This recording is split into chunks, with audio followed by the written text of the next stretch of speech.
Edunitas, being successful is easy. Halo sahabat Edunitas, ketemu lagi sama aku Intan Nuraida. Dan aku Hilmi Ali. Ketemu lagi sama kita di Edu Info. Nah, sebelum kita mulai videonya, aku mau tanya dulu nih, gimana kabar dari sahabat-sahabat Edunitas? Semoga sahabat-sahabat Edunitas dalam keadaan sehat dan tetap semangat. Amin. Nah, di topik kali ini, seperti yang sahabat-sahabat Edunitas lihat, ini yang saya bawa tas. Iya. Terus kenapa? Aku kira mau pantun kan? Oh iya ya.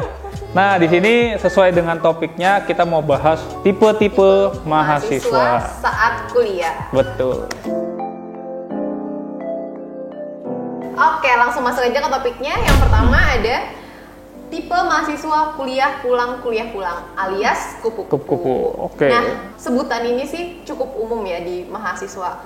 Apalagi waktu belum ada sistem online, jadi semuanya offline. Jadi kalau mahasiswa kupu-kupu nih Kak, jadi abis kelas atau abis kuliah itu biasanya langsung pulang ke rumah atau pulang ke kosan. Jadi jarang banget tuh dia kumpul-kumpul dulu sama teman-temannya atau nongkrong dulu sama teman-temannya. Biasanya bener-bener yang abis kuliah pulang, terus ada jeda pulang dulu nih, terus nanti ada kelas lagi datang lagi. Pokoknya nggak ada kegiatan lagi aja. Iya, langsung pulang gitu ya. Kayak gitu. Nah, kebanyakan kalau misalnya mahasiswa kayak gini nih penyendiri. Iya, jadi jarang punya temen seperti itu. Dan biasanya juga mahasiswa seperti ini tuh biasanya di awal-awal perkuliahan Kak. Jadi kayak masih maba gitu, masih mahasiswa baru, jadi belum punya banyak temen, belum punya banyak relasi atau belum punya banyak kegiatan. Ini aku sering banget nih, jadi salah satunya tuh pelakunya aku ya. Jadi kalau waktu maba tuh aku juga sama kupu-kupu ya. Ya kupu-kupu kuliah pulang gitu ya. Terus udah merasa ini kayak nggak punya temen, nggak punya kenalan gitu ya. Tapi terus akhirnya ya itu lama-lama kan karena sering ada tugas kelompok, sering ngerjain tugas bareng, terus lama-lama udah mulai kenal gitu sih.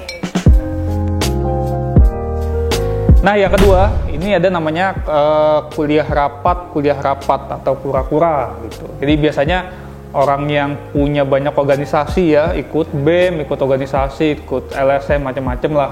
Nah, itu biasanya lebih menyibukkan diri setelah pulang kuliah itu langsung rapat gitu. Atau bahkan malah justru tidak sempat ikut kuliah karena ada rapat ini, rapat itu gitu. Itu sering banget tuh kayak gitu. Iya, kadang ada kayak gitu. Bahkan kadang misalnya ada tugas kuliah yang harus dikerjain sambil rapat gitu. Atau sebaliknya jadi tugas organisasi atau tugas kepanitiaan yang dikerjain ketika kita sambil dengerin kuliah gitu. Iya, makanya ada juga teman yang karena saking seringnya rapat jadi sampai nggak tahu tuh, misalkan tahu-tahu ada praktikum, tahu-tahu ada kelas gitu, suka lupa ya, apalagi kalau tugas gitu kan. Makanya suka nanya ke temennya nih tugasnya apa gitu. Tuh. Tapi biasanya mahasiswa yang kayak gini nih aktif banget Kak, jadi rame gitu, punya banyak temen, punya banyak kegiatan. Iya, emang sibuk sih, suka ikut organisasi sana sini, pokoknya seneng banget lah biasanya ada mahasiswa yang kayak gitu. Selanjutnya ada tipe mahasiswa kuliah gawe atau kue-kue gitu. Jadi kalau tipe mahasiswa yang kayak gini nih biasanya mereka tuh pinter membagi waktu Kak. Jadi orientasi mereka tuh nggak cuman untuk kuliah atau belajar, tapi biasanya mereka juga punya keinginan yang kuat itu untuk mendapatkan pendapatan tambahan, terus mendapatkan pengalaman kerja yang baru, nambah relasi yang semakin banyak. Lagi kerja sambilan ya? Iya, jadi biasanya kayak part time. Dan part time yang paling umum itu kalau untuk mahasiswa itu yang pertama ada jadi guru bimbel. Oh iya, sering ya. Dan yang kedua kayak kerja part time di kafe-kafe gitu Kak. Atau sambil dagang, jualan. Iya. Jualan. Nah, itu temanku juga ada tuh biasanya, misalkan habis selesai kuliah tuh biasanya banyak banget tuh, ada yang bawa dagangannya, nasi goreng, tempe, tahu gitu ya, sampai permen tuh semuanya tuh ada gitu. Biasanya tuh ada tuh teman-teman di kelas sebelum kuliah atau setelah kuliah tuh pasti bawa barang dagangannya. Jadi soalnya mungkin mereka tuh bisa membaca situasi ini Kak. Ini nih mahasiswa yang tugasnya padat, pasti mereka kadang kelupaan makan atau bahkan belum sarapan gitu. Jadi aku bisa ngambil kesempatan nih di sini gitu. Gitu.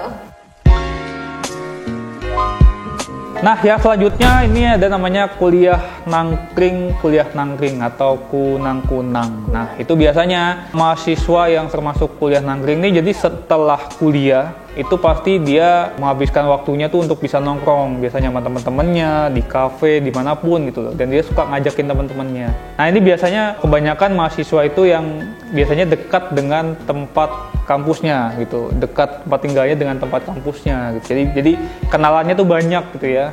Dan itu sering banget tuh biasanya kalau misalkan selesai kuliah, mau ikut nggak ke kafe ke sini gitu ya, kita main di sana gitu. Justru juga ngerjain tugasnya itu justru kadang di kafe juga gitu, ngerjainnya di sana gitu. Tapi kalau itu nongkrongnya kan bebas, kadang di mana aja, kadang bahkan diajak touring gitu-gitu kan. Touring. Nah, ini biasanya kalau pengalaman aku terjadinya di mahasiswa yang udah semester akhir, Kak. Oh, semester akhir. Mungkin Oh iya. mereka stres ngerjain skripsi, ngerjain tesis, atau udah bosen banget sama kegiatan kuliah, jadi mereka lebih membebaskan dirinya gitu untuk udah habis kuliah jalan-jalan, habis kuliah nongkrong-nongkrong gitu. Oke, selanjutnya ada tipe mahasiswa deadliner. Nah, tipe mahasiswa ini ada kayaknya tipe sebagian besar mahasiswa. Jadi kalau termasuk saya atau mungkin juga Kak Hilmi, jadi misalnya kita dikasih tugas atau ada ujian, jadi itu ngerjainnya itu H-1 sebelumnya.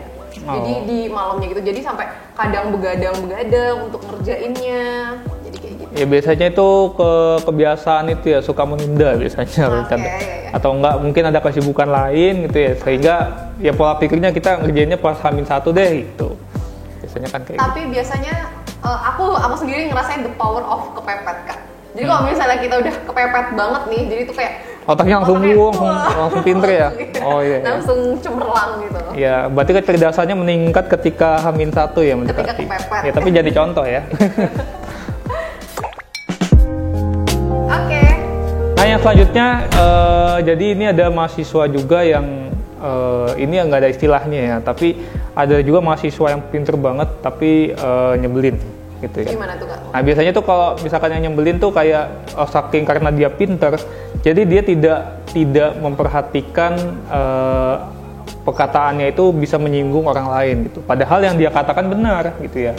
Misalkan ada temenmu yang misalnya lagi presentasi gitu ya, terus si mahasiswanya ini gitu karena tahu dia presentasinya dia yang salah, dia tuh mengkritik gitu, tapi mengkritiknya itu melebihi kapasitasnya dia gitu. Misalkan contoh presentasinya jelek gitu ya, terus si mahasiswanya bilang, presentasimu nih teorinya kayaknya salah deh, coba deh kamu baca sekian gitu, coba misalkan kamu pelajari di bagian-bagian gini. Itu kan harusnya kapasitasnya dosen kan, tapi dia ambil gitu karena dia yakin itu tindakan yang benar gitu. Tapi kan kalau misalkan di sebagian mahasiswa kan kayak kenapa kritik sampai segitunya gitu kan masalahnya kan gitu.